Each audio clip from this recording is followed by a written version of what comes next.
anybody who's a business owner in this room, in these communities, recognizes that retaining employees is difficult. We have a lot of things going on, and when you layer onto that employees who are attorneys and who may not get paid as much as they can in the big city, that there is a big draw away. With respect to policies in the office, we have policies. Policies are important because a person in Georgetown shouldn't be treated all that differently from a person whose case is being heard in Eagle. We have to be consistent. But each and every one of my policies comes with a proviso that the deputy can deviate from the policy based upon appropriate circumstances. That's why I hire good people to figure out what those appropriate circumstances are. I'm very comfortable with the idea that there are policies which should be followed in most circumstances, but delegating to each attorney the opportunity and the ability to deviate when shown that the policy is not appropriate. Bruce Carey? That has not been my experience. I've seen strict guidelines, numerical values on DUI, DUID, and that's just not my experience. But I would eliminate the charitable contributions.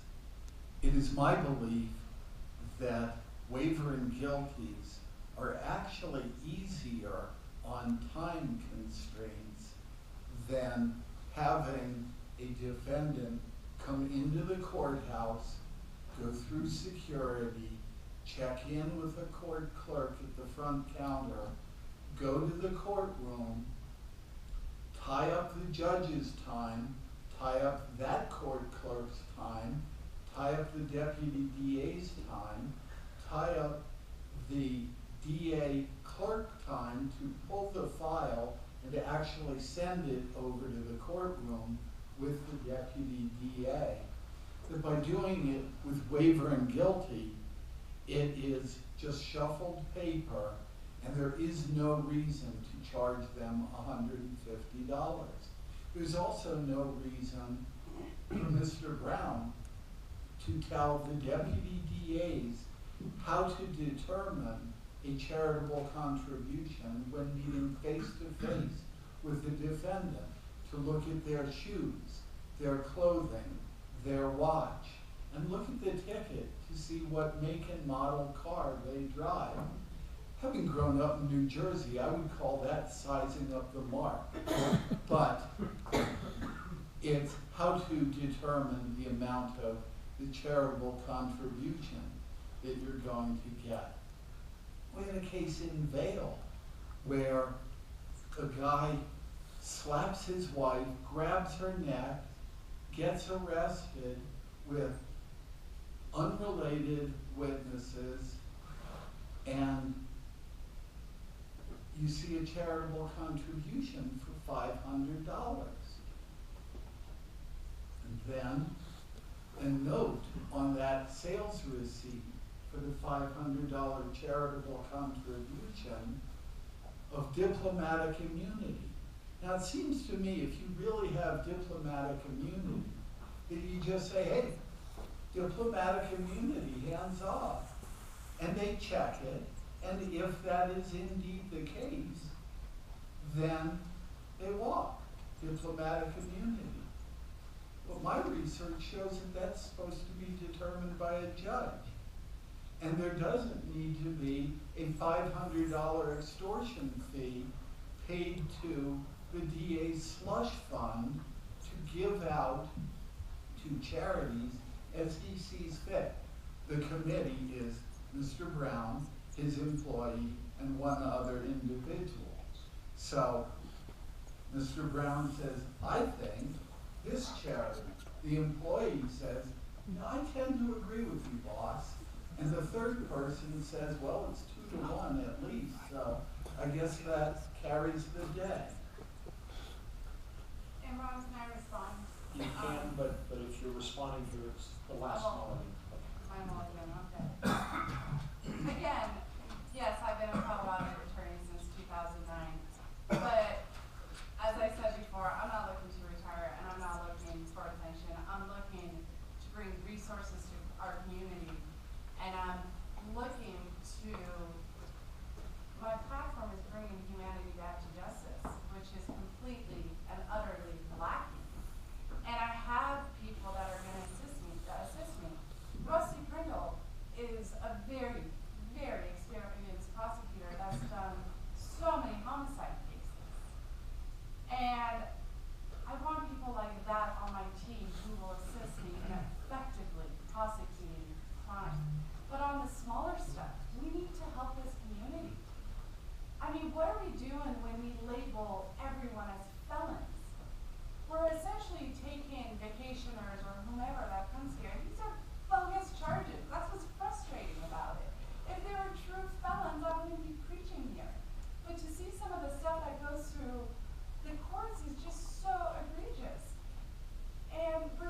treated unfairly, but you're surprised when you're treated well.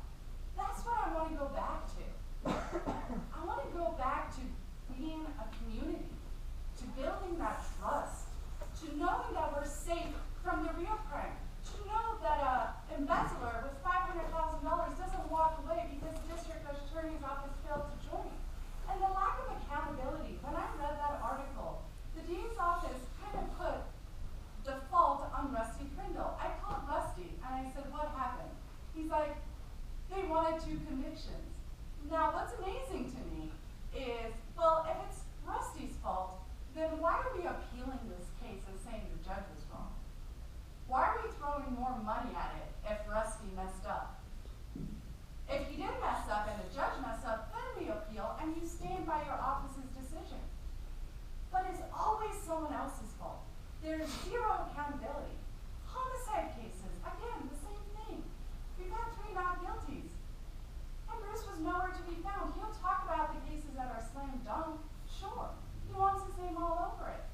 We've had talk about death penalty. Bruce wasn't even for death penalty in the Aurora shooter. Is it that you want national headlines or, I mean, I just don't get it. There needs to be accountability. If you're making promises to this community, keep those promises. Let's bring restorative justice. Your 30 years of experience has done nothing for our community. So I want to go to another question out here, and to all 3 of you, I want to make sure that we're fairly even in time here. So I'm going to ask you to sort of pay attention to the other respondents here and try to keep your time within those limits. Olivia. I'm Dr. Penny Wilson, and I'm relatively new to the Valley, 2.5 years. So I'm not a lawyer. I'm a business person.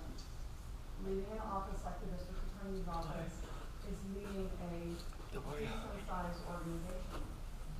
So what I want to hear is what kind of management training you have, what kind of leadership training you have, what kind of financial training you have, and what you do for personal development outside of law to be able to lead and manage the office well.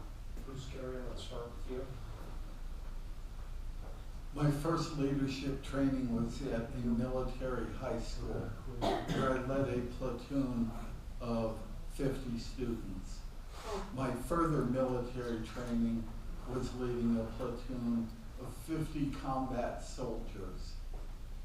My financial training has been in running my own financial life to the point that at 60 years old, I live my life absolutely debt-free. I don't owe on absolutely anything. And I intend to spend the public's money as I spend my own, rather carefully. Bruce Brown. So thanks for the question, and it's been, as I mentioned, a challenge to transition from, I was in private practice for 22 years in a very small office, wrestling with the day-to-day concerns of making sure that my expenses didn't exceed my amount of income. You know, through my 4 years in the district attorney's office, we've been very particular about the particular items in the budget that we need to address. And number 1 for the district attorney's office is salary. Over 90% of our budget goes to the salaries and related expenses of our employees. And in doing so, we are in a competitive market with the Front Range. So one of the big things that we try to do with the assistance of the 4 county commissions is raise the individual salaries for the attorneys. So for example, right now our entry-level attorney earns $56,000, and I understand in Arapahoe County it's over 68. So we have that disparity that we have to deal with. We have the benefit of having annual audits that are published and put on the web by the state, including our charitable contributions program. With respect to the charitable contributions program, which has been so criticized, I'll just note that charities that are receiving money in Eagle County include Bright Future, the Buddy Program, CASA of the Continental Divide, Eagle River Youth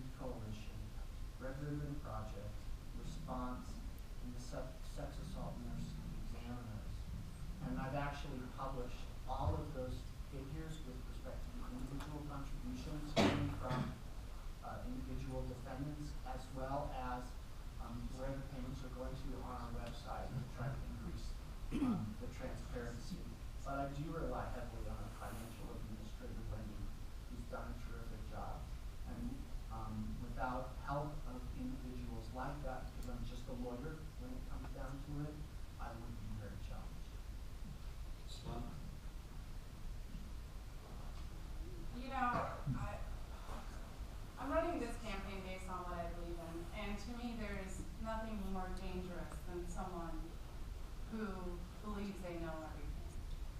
And this is gonna be a learning curve for me, absolutely.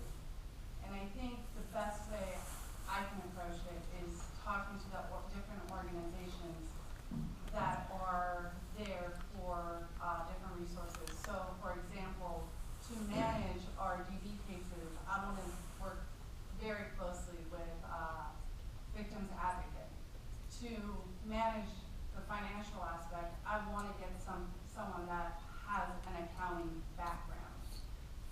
As far as management of funds, I think I got the biggest practice of our lives when we did take the two-year trip. Both my husband and I went on this trip scuba diving, and we were on a very set budget.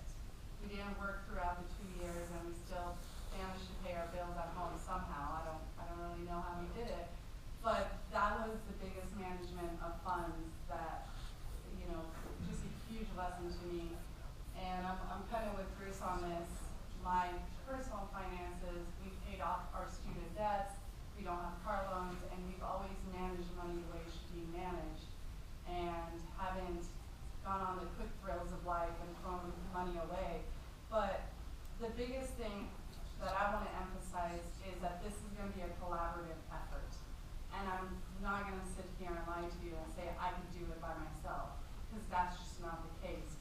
And I'm going to ask the community's help and the different organizations and the different infrastructures that are in place so we could kick this thing off on the right foot and manage it well.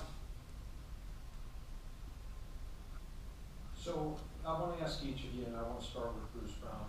What's most wrong with the criminal system, criminal justice system? You know, there's not a lot of resources. We had a young man in Eagle County who, at 13 years old, picked up a gun and shot his father in the back of the head and killed him. And this came from a really, really difficult family environment, to say the least. But there was obviously not just the need to rehabilitate this young man and give him the structure and love that he so craved, but to also make sure that the community was well protected. And in Colorado, if you put somebody in a juvenile facility, they can be there for until their 21st year and 6 months. And I've done a lot of juvenile work in my career. And I recognize that, in my opinion, based upon the information that I was getting, this young man was still going to be a potential risk to the community after his 21-and-a-half-year-old birthday. But there were not facilities available in Colorado that would adequately deal with this child's needs on a long-term basis. So we struck a compromise based upon those lack of resources. So the biggest challenge to the criminal justice system is the biggest challenge to our health care system, our road and bridges. It's the resources. And where do those resources actually come from? They come from your pocket.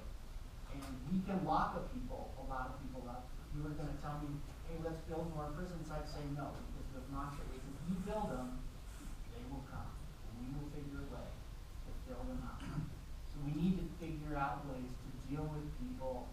And it really doesn't just start with the criminal justice system. It starts with early childhood education. And if you don't give the kids the care that they need at a very tender age, they end up getting in trouble, and that becomes the revolving door. So the challenge is resources need to be created, not only where we get those resources from, but how we use them. Sonnenalp? Well, I think the biggest problem is that we've come to a cultural standpoint where we think that jail and prison is the only answer. And I hate the fact that I don't think the money comes from our pocket. I don't. I think it's community awareness into programs value. It's not cheap to put someone in prison. It's not cheap to have someone in jail. It's not cheap to have someone go through probation. But if we bring about community awareness into whether it be community mediation or victim mediation